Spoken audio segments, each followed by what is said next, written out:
আশা করি সবাই ভালো আছো। আজকে আমরা আলোচনা করব সংযোজিত ফাংশন। তো সংযোজিত ফাংশন তোমরা ইতিমধ্যে ত্রিকোণমিতির যে ফাংশনগুলো অধ্যায়গুলো আছে সেগুলো তোমরা দেখেছো যে সংযোজিত ফাংশন কিভাবে ব্যবহার করতে হয়।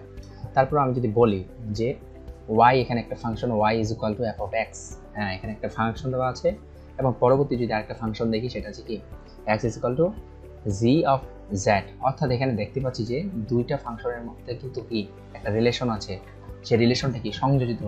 দেখা যাচ্ছে কি z এর মানের পরিবর্তনের জন্য কি x এর মানের পরিবর্তন হবে, আবার এই x এর মানের পরিবর্তন হলে কি এখানে f অফ x এর পরিবর্তন হয়ে যাবে এবং সেখানে y এর মানেরও পরিবর্তন হয়ে যাবে। তার মানে কি একটা টার্মের সাথে আরেকটা টার্ম কিন্তু রিলেটেড, তাহলে একটার পরিবর্তনের জন্য আরেকটা পরিবর্তন হবে।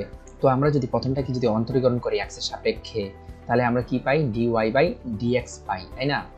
কিন্তু এই dy বাই dx কে আমরা সমান সমান কিভাবে লিখতে পারি, আমরা আরো অন্যভাবে লিখতে পারি।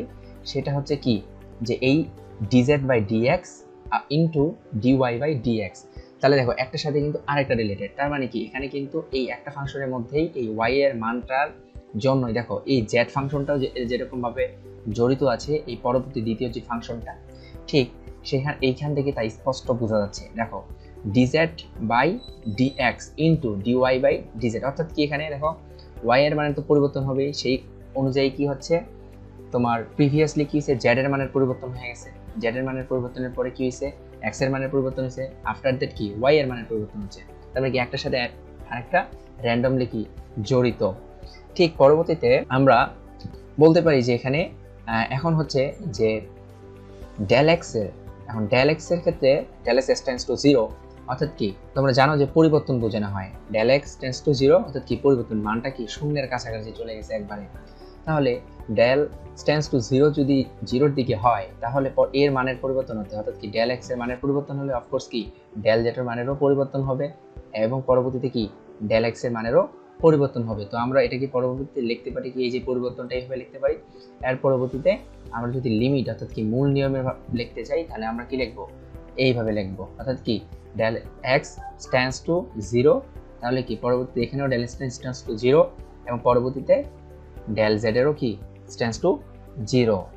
তো এটা ছিল আমাদের সংযোজিত ফাংশন। সংযোজিত ফাংশনের এবার এক্স এর প্রেক্ষিতে অন্তরজ নির্ণয় করবো আমরা। তো আমার চলো একটা উদাহরণে দেখা যাক। প্রশ্ন কি দেওয়া আছে যে সাইন রুট ওভার এক্স কে এক্স এর প্রেক্ষিতে অন্তরজ নির্ণয় করো। তো কিভাবে করব, মনে করি y is equal to sine root over x. তাহলে এটাকে যদি আমরা একবার অন্তরীকরণ করি, অর্থাৎ কি বলছে এক্স এর প্রেক্ষিতে অন্তরজ, অর্থাৎ একবার অন্তরীকরণ করতে বলা হয়েছে।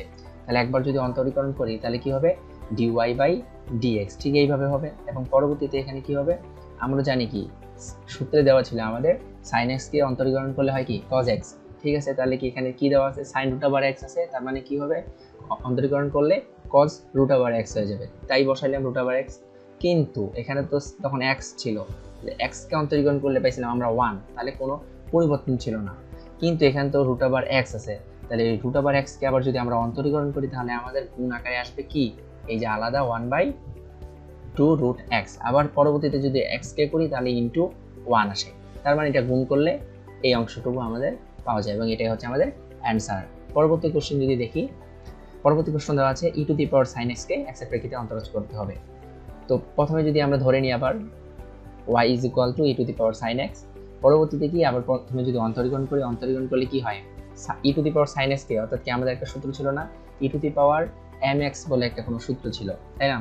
e to the power mx যে আমাদের সূত্র ছিল, কিন্তু সেই সূত্রও বসালেও এখানে হবে, আবার না বসালে আবার e to the power x এর সূত্র দিয়েও ডিরেক্টলি হবে। তাহলে আমরা যদি প্রথম অন্তরীকরণ করি তাহলে e to the power x যা আছে x এর পরিবর্তে sin x ছিল তাই থাকলো, তার পরিবর্তন হলো না। কিন্তু তখন তো ছিল x, তাহলে x কে অন্তরীকরণ করলে হয় কি 1, গুণ আকারে 1 থাকার কথা ছিল, কিন্তু এবার তো sin x, তাহলে sin x কে যদি এবার আমরা অন্তরীকরণ করি তাহলে কি sin x পরবর্তীতে রূপান্তর হয় কি হয় cos x এ রূপান্তরিত হয়, তাহলে এই cos x গুণ আকারে চলে আসছে। আর এর পরবর্তী যদি এইবার x কে অন্তরীকরণ করলে তাহলে তো হয় কি 1, তার মানে কি গুণ করলে কি হয়, গুণ করলে e to the power sin x into cos x, তাহলে অ্যানসার হচ্ছে আমাদের এটাই। এর পরবর্তীতে প্রশ্ন হচ্ছে যে sin স্কয়ার x স্কয়ার কে x এর প্রেক্ষিতে অন্তরজ, এবার কিন্তু দুটাতেই স্কয়ার আছে, অর্থাৎ ত্রিকোণমিতিক অনুপাতের মধ্যেও স্কয়ার আছে এবং কোণের মধ্যেও অনুপাত স্কয়ার আছে। তো এইবার ক্ষেত্রে আমরা কি করব, আবার কি করে ধরে নিলাম হ্যাঁ sin স্কয়ার x স্কয়ার, এরপর কি করলাম এই sin স্কয়ার তো পুরোটার উপরে স্কয়ার হিসেবে আছে, তাহলে আমরা এটাকে এইভাবে লিখতে পারি। আর এটা তো কোণ, এটা ইন্ডিভিজুয়াল কোণ, আর এই এক্স স্কোয়ারটা আছে কি পুরাটার উপর স্কোয়ার আছে। তাহলে পরবর্তীতে এবার এইটা ধরে নেওয়ার পর কি এবার যদি অন্তরীকরণ করি, অন্তরীকরণ করলে কি হয়, এটাকে ধরে নিব আমরা x টু দি পাওয়ারের n এর সূত্র। হ্যাঁ, তাহলে কি বেস কি আমাদের বেস নিচে কিন্তু বসে গেছে 2। হ্যাঁ, আর পরবর্তীতে কি তাহলে হচ্ছে 2 অর্থাৎ কি n, তারপর হচ্ছে x to the power 1, x to the power n minus 1। তার মানে কি 2 থেকে 1 যদি বিয়োগ করি তাহলে কি হয়, sin x স্কয়ারই হয়। এর পরবর্তীতে এবার যদি ভিতরের অংশটাকে অন্তরীকরণ করি, তাহলে ভিতরের অংশটাকে অন্তরীকরণ করলে কি হয়, sin x স্কয়ারকে অন্তরীকরণ করলে কি হয়, cos x স্কয়ার হয়। এইবার x স্কয়ারটাকে অন্তরীকরণ করলে হয় কি 2x। তার মানে এটা হচ্ছে আমাদের অ্যানসার। এর পরবর্তীতে অঙ্কে যদি চলে যাই, এবারটা হচ্ছে কি ln sin x whole square, একে অন্তরীকরণ করতে হবে। তাহলে কিভাবে করতে পারি, মনে করি y is equal to ln sin x whole square. এবার অন্তরীকরণ করলে কি হবে আমাদের 2 ln sin x, অর্থাৎ কি ln x কে আমরা যদি করি তার মানে কি x to the power n এর সূত্র আবার করলাম। ঠিক আছে, তাহলে 2 ln sin x পাওয়ার কি ছিল 2 মাইনাস 1 হয়ে গেছে। তার মানে কি উপরে 1 থাকা যাওয়ার কথা, নিচে না লেখাও একই কথা। এর পরবর্তীতে এবার ভিতরের অংশটাকে এবার করতে, ভিতরের অংশ কোনটা, ln sin x। ln sin x কি আমাদের সূত্র ছিল, মেইন সূত্র ln x, তাহলে x এর জায়গায় sin x আছে, তার মানে কি হবে 1/x হইতো অ্যানসার। কিন্তু এখানে যেহেতু x এর জায়গায় sin x আছে, তার মানে কি 1/sin x। এর পরবর্তীতে sin x কে অন্তরীকরণ করলাম, sin x কে অন্তরীকরণ করলে হয় কি cos x, আর x কে অন্তরীকরণ করলে হয় ইনটু 1, তাহলে 1 দিয়ে গুণ করলে এই টার্মই থাকে।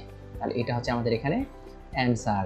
তোমাদের জন্য বাসায় কাজ থাকলো tan inverse √1 minus cos x by 1 plus cos x, এটা হচ্ছে তোমাদের বাসায় কাজ। এটা হচ্ছে কি x এর প্রেক্ষিতে অন্তরজ নির্ণয় করতে হবে।